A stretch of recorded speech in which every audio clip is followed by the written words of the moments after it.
दोस्तों नमस्कार। मैं आज राम और कुंभकर्ण युद्ध के बारे में थोड़ा सा एक वीडियो बना रहा हूँ।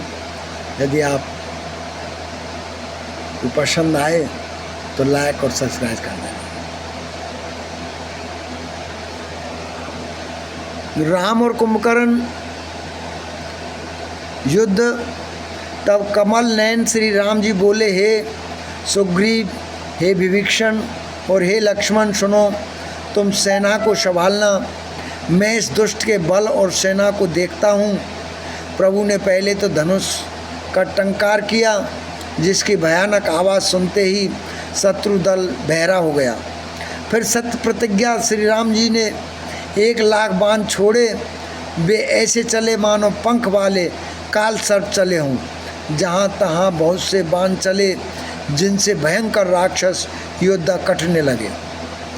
उनके चरण, छाती, सिर और भुजदंड कट रहे हैं। बहुत से वीरों के 100-100 टुकड़े हो जाते हैं। घायल चक्कर खा खा कर पृथ्वी पर पड़ रहे हैं।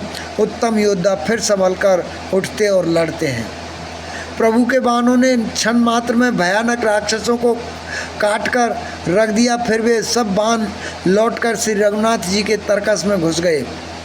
कुंभकर्ण ने मन में विचार कर देखा कि श्री राम जी के क्षण मात्र में राक्षसी सेना का संहार कर डाला। तब वह महाबली वीर अत्यंत क्रोधित हुआ और उसने गंभीर सिंहनाद किया। वह क्रोध करके पर्वत उखाड़ लेता है और जहाँ भारी भारी बानर योद्धा होते हैं वहाँ डाल देता है। बड़े बड़े पर्वतों को आते देखकर प्रभु ने उनके बाणों से काटकर धूल के समान कर डाला। फिर श्री रघुनाथ जी ने क्रोध करके धनुष को तानकर बहुत से अत्यंत भयानक बाण छोड़े। वे बाण कुंभकर्ण के शरीर में घुसकर पीछे से इस प्रकार निकल जाते हैं कि उनका पता नहीं चलता, जैसे बिजलियां बादल में समा जाती हैं। भगवान ने धनुष को खींचकर 100 बाण संधान किए। बाण छूटे और उसके शरीर में समा गए। उसने एक पर्वत उखाड़ लिया।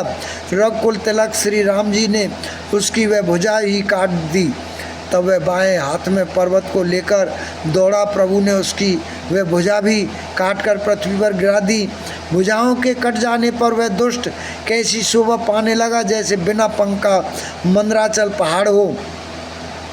उसने उग्र दृष्टि से प्रभु को देखा, मानो तीनों लोगों को निगल जाना चाहता हो। वह बड़े जोर से चिंगाड़ा करके मुँह फैलाकर दौड़ा। भगवान ने धनुष को कान तान कर राक्षस के मुख को बाणों के समूह से भर दिया, तो भी वह महाबली पृथ्वी पर नहीं गिरा। मुख में बाण भरे हुए वह प्रभु के सामने दौड़ा।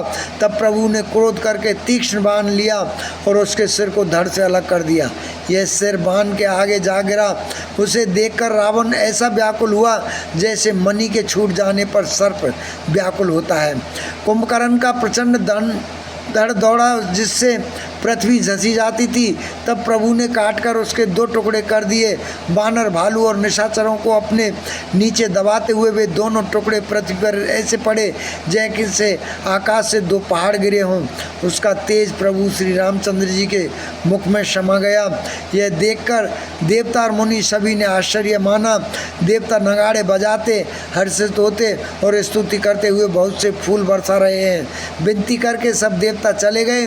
उसी समय देव ऋषि नारद आए। आकाश के ऊपर से उन्होंने श्री हरि के सुंदर वीर रसयुक्त गुण समूह का गान किया, जो प्रभु के मन को बहुत ही भाया। मुनि यह कहकर चले गए कि अब दुष्ट रावण को शीघ्र मारिए।